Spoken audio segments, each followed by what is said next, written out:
My friends and I were no strangers to road trips across the Texas highways. We all met during our freshman year at University of Texas in Austin State and tried to explore a new part of the state each summer break. Now, I'm from Dallas originally, but Jenny grew up just outside of Houston, while Dakota hails from a tiny ranching town way out in the west end of Texas. Now, on this particular trip, this was Jenny's idea. She wanted to show us the wildflower trails around Bastrop State Park, the Lost Pines forest swaying in the evening breeze around us. I had the window down, letting the warm air rush over my arms. My friends Jenny and Dakota were chatting in the back seat about the barbecue that we just had at Stubbs in Austin. As we turned onto Highway 21 towards San Marcos, I thought I caught a glimpse of something tall standing in the trees off the side of the road. "Did you see that?" I asked excitedly, craning my neck to look back. But Highway 21 curved, and the trees blocked any further view. Jenny asked, "See what?" Now, by then, we were already passing the turnoff for Fisher Store Road. So I shook my head, simply laughing at myself, and told her never mind, that it must have simply been a trick of the light. But I couldn't shake the image of what looked like a large, hairy creature watching us drive by. So I craned my neck as we continued down Highway 21, curving away from whatever I had glimpsed in those trees. I kept asking, "Did you guys see that?" I kept shaking my head, laughing nervously. I told everybody that I thought for a second I saw something tall, like a person, but far more hairy, watching us back there from the trees. Dakota just laughed at me and asked if I wasn't sure that it was an animal or maybe a ranch hand. Inside, my mind was racing. All I could picture were these piercing eyes watching our car. We drove the rest of the way back to San Marcos in thoughtful silence, and once there, we busied ourselves unpacking the Jeep and sorting through all of our equipment. But I could tell that both Dakota and Jenny were unsettled. Now, that night, as I lay in bed, I just kept returning to those few seconds by the highway, wondering if I had simply imagined the whole thing. Now, in the months since, I haven't been able to get rid of this memory of that strange roadside encounter. I've even tried to do more research into things like mythical creatures and folklore, so I'm curious if any other listeners have had any sort of similar experiences. There's actually been a few times I've considered telling coworkers about it, but they're such a "if I can't see it, it don't exist" type of bunch, and I doubt they'd even take it seriously. I have a friend, Lewis, who actually works over in accounting, and he did once confide in me that he believes his uncle saw a chupacabra on their family ranch many years ago. But he also enjoys spinning a tall tale, so who knows if there's much truth to that. Anyway, all I know is there might be some strange things in this world that are yet to be explained, and our journey down Highway 21 that very night proves you can encounter the unexplained when you least expect it. I guess the only thing left to say is I'll just have to keep my eyes open, especially while in Texas. Here's the next story. I was staying at my uncle's ranch in eastern Texas, right near the Louisiana border. This is right when a very big storm rolled in. People around these parts know when the clouds get that green tint, the best you can do is basically batten down the hatches because a twister just might touch down. Now, my uncle's place has acres and acres of land, and there are some patches of forest, some overgrown fields, and the odd little pond here and there that attracts wildlife of all kinds. I'm talking deer, raccoons. I mean, we even get black bears sometimes. You know, sometimes they'll wander down from Arkansas.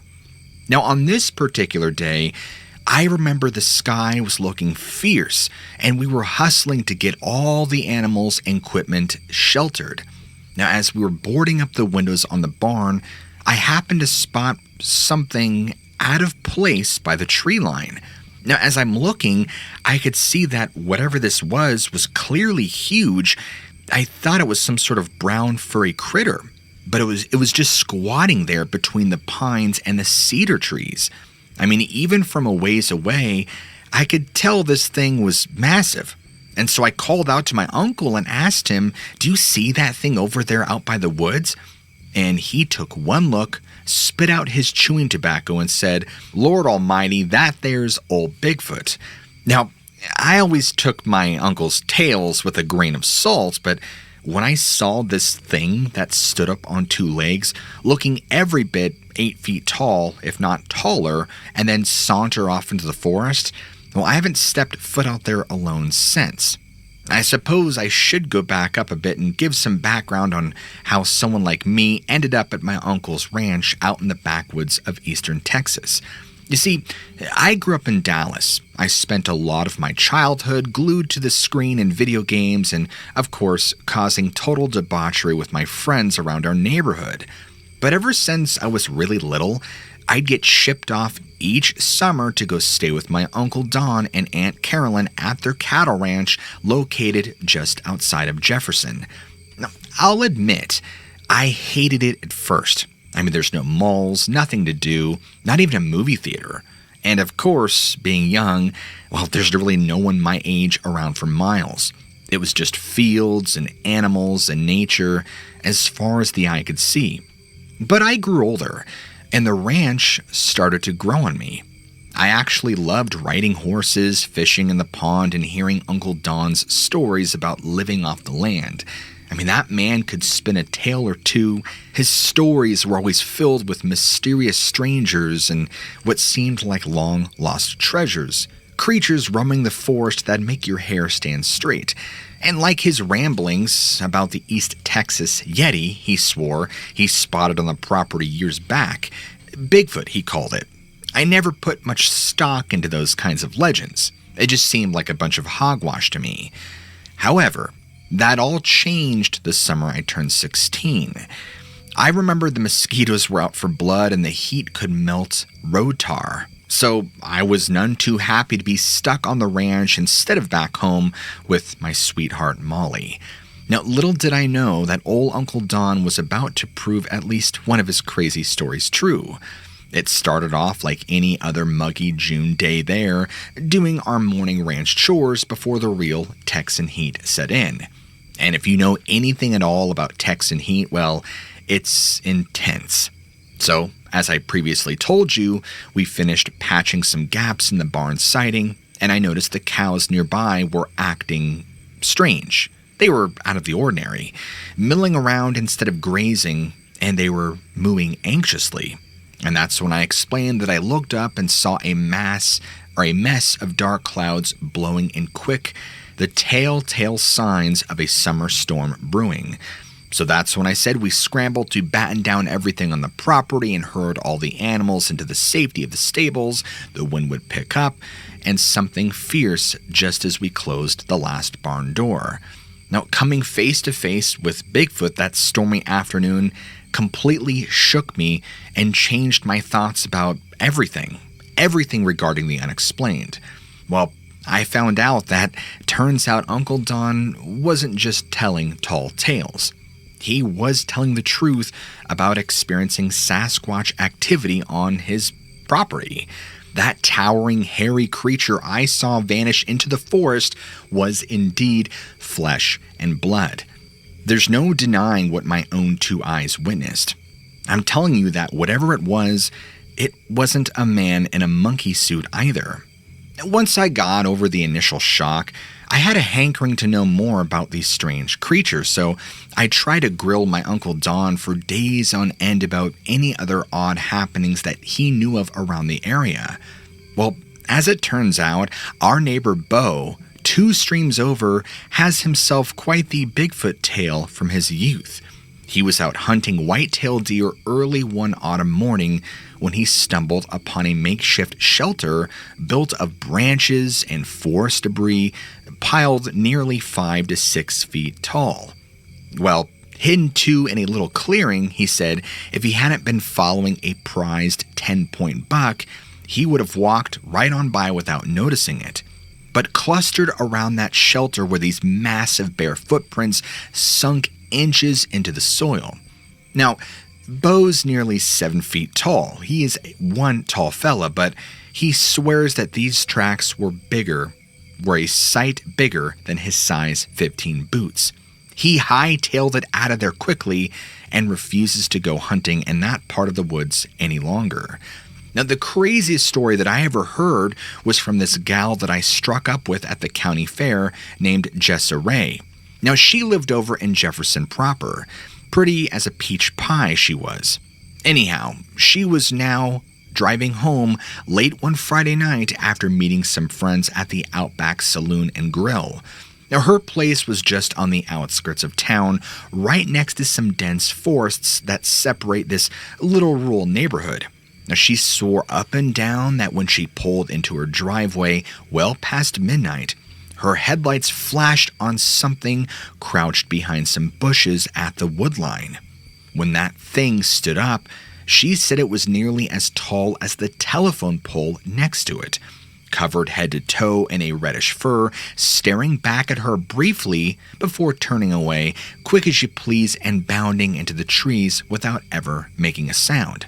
Now, Jessa Ray said that she sat there stunned for a minute before collecting her wits and hightailing it inside. Well, now, after hearing all these stories, it makes you can't help but wonder how many of them Bigfoot are roaming eastern Texas completely undiscovered. It'll make you think twice when you're out there alone in nature. I mean, even up at Uncle Don's ranch, I still get the prickles on my neck once in a while, like I'm being watched, especially on the forest's edge. It's kind of exhilarating, but definitely creepy at the same time. One thing's for certain, though, I definitely believe there's more out there in the woods than most people realize, or that science likes to explain. Whether you call it Sasquatch, Yeti, skunk ape, or whatever have you, I believe sightings and strange happenings will just keep on occurring. I mean, who knows, maybe I'll have my own Bigfoot encounter again someday. Here's the next story. I grew up on a cattle ranch just outside of Abilene, Texas. My family's been working on this land for nearly 4 generations now. My grandfather had always told me stories about the strangeness of these parts, tales of strange monsters or beasts lurking in the brush and odd lights in the sky out over the mesas. I took most of them with a grain of salt. I mean, could you blame me? But there have been a few that have stuck with me well over the years. In fact, last summer, I had quite the curious experience out by one of our southern pastures along Elm Creek. It was fixing to be a scorcher of an afternoon, so I had decided to take the ATV down to the creek to try my luck at catching some catfish. Now, the south pastures stretch for near a mile before you hit the tree line along the creek bank. I was bouncing along at a good clip when I rounded a bend and dang near flipped the ATV trying to stop short. There was something in the middle of the field. It looked to be the size of a wolf, but it was all wrong. This thing was squat with powerful hindquarters and a mane of wiry fur running right down its back. Ugly as homemade sin, too. It turned to look at me, and I swear those eyes were burning redder than the devil's tongue. We stared at one another for a spell before it turned and loped off toward the creek faster than any animal I've ever seen. When I told my grandfather about this that evening, his face just turned whiter than a ghost. He crossed himself and whispered, "Jesus save us, you saw it. Saw the beast they used to call the Abilene howler." He then launched into his tale his grandfather had passed down. Apparently, back in the cattle boom days of Abilene, there were reports from ranchers losing cattle to some large gray-maned predator that really sounded a lot like what I saw. It would strike at night, apparently, when the moon was new, leaving no trace behind, except maybe some giant paw prints. He just ruffled my hair and told me I'd had a rare sighting of what might have been the last of its kind. So we say a prayer over supper that night in thanks that it hadn't set upon me. But after that, whenever the coyotes get to yipping at night, I say my own prayer that the howler doesn't join along. Now, this sighting that I had of the Abilene howler definitely sent some shock waves through my family, let me tell you. Turns out others actually had experiences of their own, especially around this area. A lot of my family never speaks about it. In fact, my Uncle Rick, who runs the northern pastures, has seen strange lights in the sky many nights. He describes them like balls of light that just dance and spin, but describes them being faster than any plane or helicopter. One time, he shot at one thinking it was a curious coyote, only to have the bullets fall back to the ground as if they hit some invisible wall. Safe to say that he refuses to go outside anymore once the sun has set. I have another cousin, Sarah Beth, and she swears the South Woods are haunted by Spanish ghosts. A few years back, she was riding the fence line when a cold wind whipped up out of nowhere. The air grew thick with dust, and out of the swirling clouds stepped 3 spectral beings dressed in rags. These were vaqueros. They moaned and wailed in a tongue she could not understand, reaching out to her with bony fingers. She hightailed it out of there quicker than a jackrabbit avoiding a hawk. Hasn't been back near them woods since for fear of the ghost riders. As yours truly, seems I'm fated to have repeated encounters with strange creatures in them southern pastures. In fact, last summer during the August supermoon, I was doing an evening check on our expecting mothers when I felt that strange sensation on the back of my neck that told me something isn't right.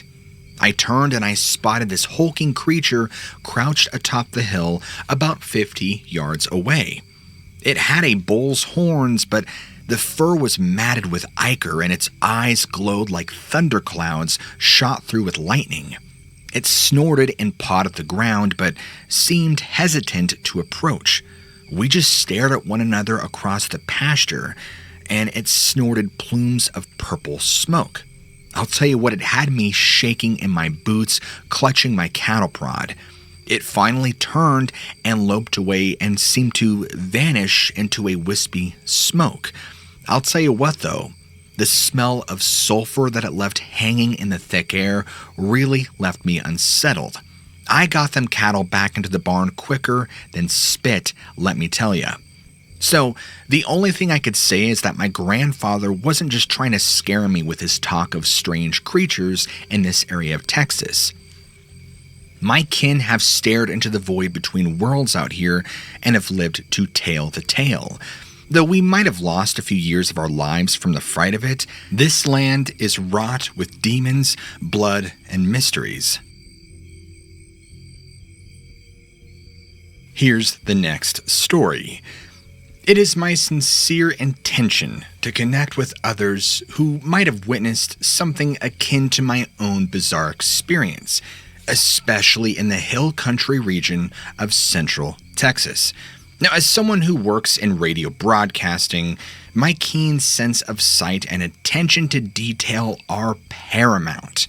I've studied the movements and behaviors of wildlife very closely since childhood, spending countless weekends camping and fishing all across this great state. So, you could say observing animals in their natural habitat comes naturally to me. To put it plainly, my visual acuity is exceptional, and I trust my capacities as an eyewitness far more than the average person, not only due to my 20/20 vision, but also thanks to an unshakable composure even in the most unbelievable of situations. Still, in this particular incident, I'm thankful to have a corroborating witness, my wife of 15 years, who is known amongst family and friends as quite the skeptic. Without having been there alongside me that evening, well, she never would have believed such an outrageous account. Now, I confess that I am at a loss of how to classify this creature we encountered. Its humanoid physique was profoundly unsettling. The location was a remote cabin rental in Lost Maples State Natural Area, nestled right between the canyons along the Sabinal River. We visit this tranquil respite, devoid of cell service and overrun with wildlife, each autumn to enjoy the vibrant foliage. Now, on this occasion, it was late September of 2022, and pre-dawn light was just peeking over the ridge as my wife and I had loaded up for an early hike down to the river right before 6 in the morning. Now, I've made the short half-mile trek to our favorite fishing hole easily over 50 times, so nocturnal creatures like white-tailed deer, raccoons, and armadillos barely raise an eyebrow. But the dense fog clinging to the canyon that morning had me on higher alert. I had just passed the small trailhead parking area when a swift movement in the tree line had caught both of our eyes. An animal roughly the size of a large dog was bounding towards the road, but no more than 30 yards away. It stayed incredibly low to the ground, an odd gait that I struggled to reconcile. Now, my first thought was a stray sheep from a nearby ranch, but the movements, they were all wrong.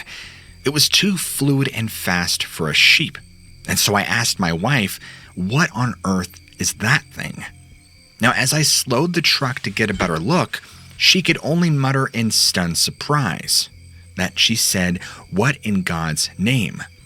Now, in the glare of the high beams, the animal was clearly irritated, whipping its long neck around to face us as it picked up speed, now moving in our direction down the middle of the road. But the closer it came, the more bewildered I became. Its slender limbs bent and crawled in impossible contortions, nearly dragging its torso along the very pavement. How could it maintain such breakneck velocity, all while staying mere inches off the ground? The orderly rhythm of its footfalls perplexed me further. There was no bounding or pronking like a deer or rabbit. It moved in a perfect flow, kind of like a millipede. Completely bizarre. Now, perhaps my dumbfounded curiosity kept me from complete panic as it drew within yards of our truck. Now, I took note of every detail. Roughly 4 feet in length, no tail, lean, muscular hindquarters, yet it scuttled on elongated forelimbs. It had hulking primate-like shoulders, betrayed its creeping stance. Imagine a sloth with foot-long digits spearing the pavement. The neck held forward, a hairless head with features uncannily akin to a primate or human. Heavy brows, shaded sunken sockets, a tight-lipped mouth sat below a broad apish nose and jutting chin. An unnerving rictus grin that felt almost menacing. Then I met its gaze.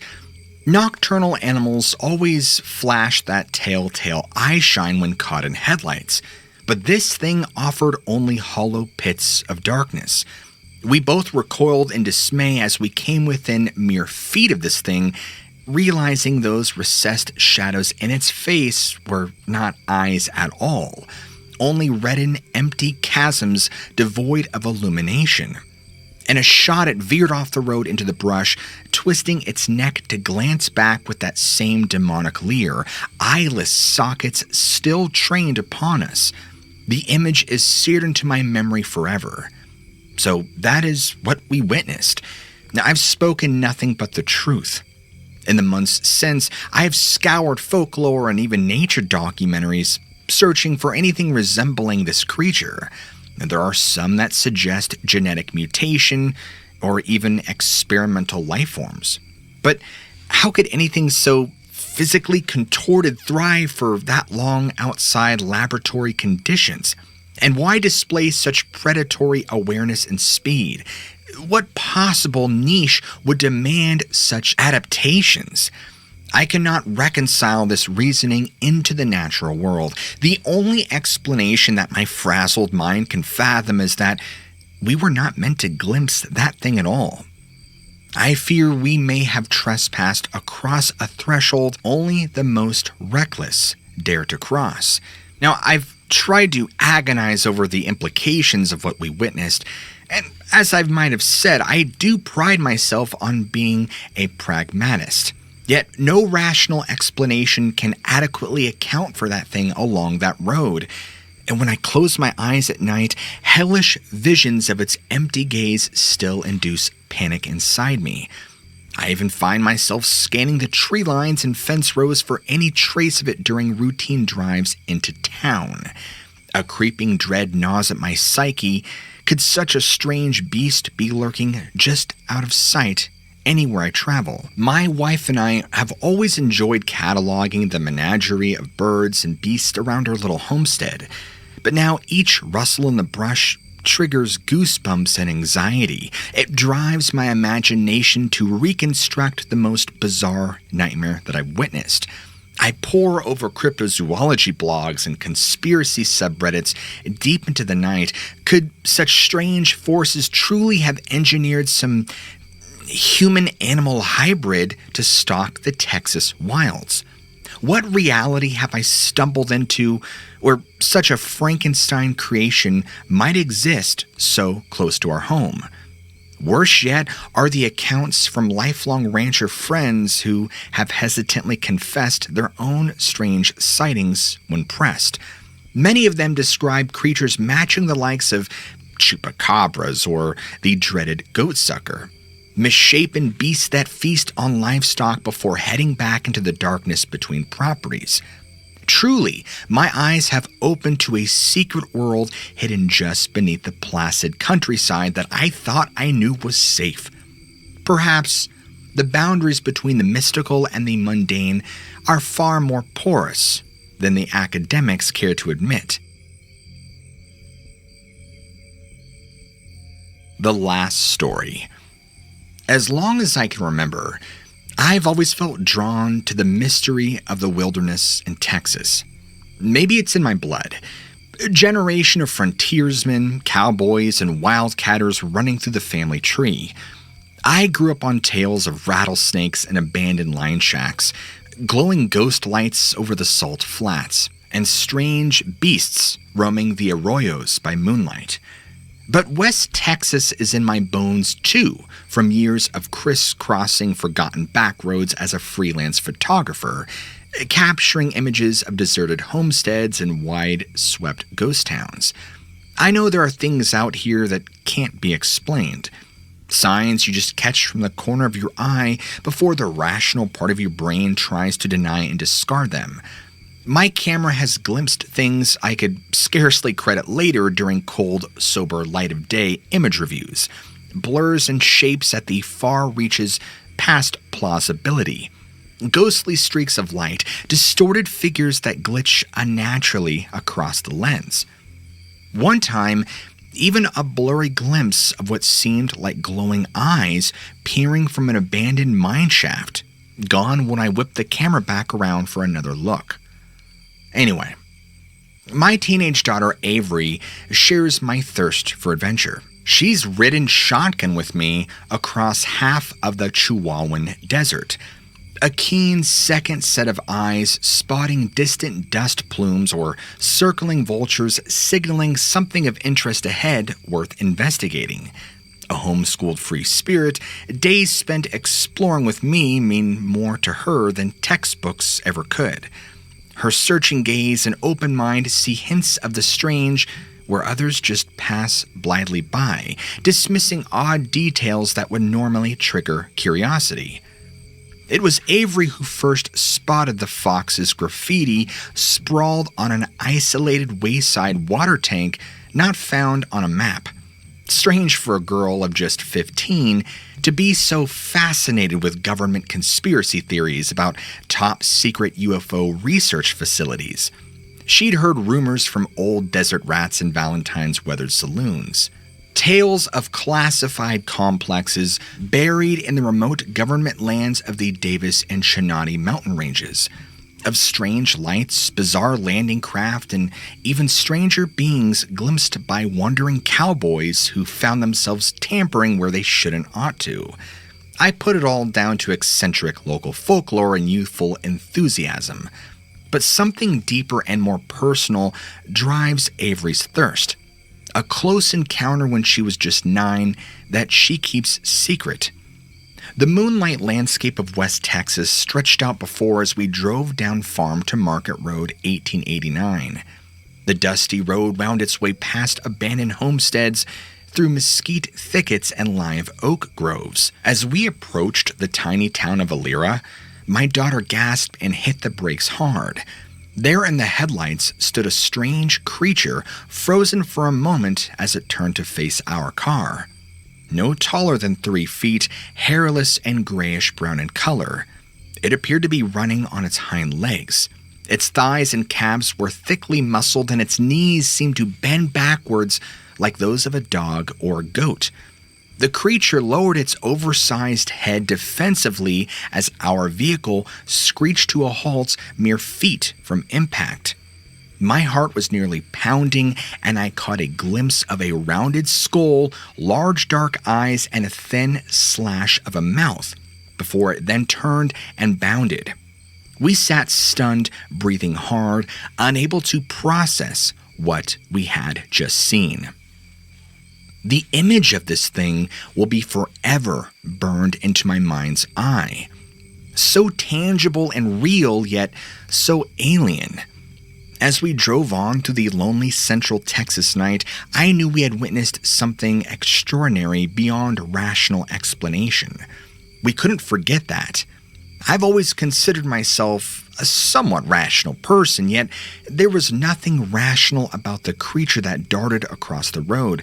I've racked my brain trying to come up with some sort of logical explanation, but there's nothing that explains it. Even after searching on the internet for anything that resembles this, the closest I can find are legends of the chupacabra or the Australian yowie.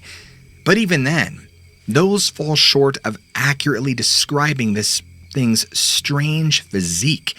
The image of it crouched in our headlights, muscles tensed and knees bending unnaturally, it's something I can't forget. I'm no longer as quick to dismiss paranormal phenomena. I mean, if things like this can exist right under our noses without any detection, what else might be out there that we don't understand? It seems as if my concept of reality has been shaken. My new perspective has also changed my relationship with several close friends. I have a best friend who I will refer to as Susan, and she has always had a fascination with the unexplained. Now, over the years, she has told me stories of strange things that she has witnessed. Glowing lights floating through the forest, bizarre animal mutilations on her ranch, strange visitors that appear and disappear mysteriously. I used to smile and nod politely at her accounts, inwardly convinced that she was exaggerating or just simply misinterpreting ordinary events. But now, I listen with an open mind, hungry for more pieces to add to this puzzle of the unknown. I mean, just last week, she revealed something new. She's been finding very unusual 3-toed tracks around her horse corrals in the morning. Far too big for a mountain lion, wrong shape for a dog. She saved a plaster cast of one of the best prints. I plan to have a look at it soon, and I'll get back to you.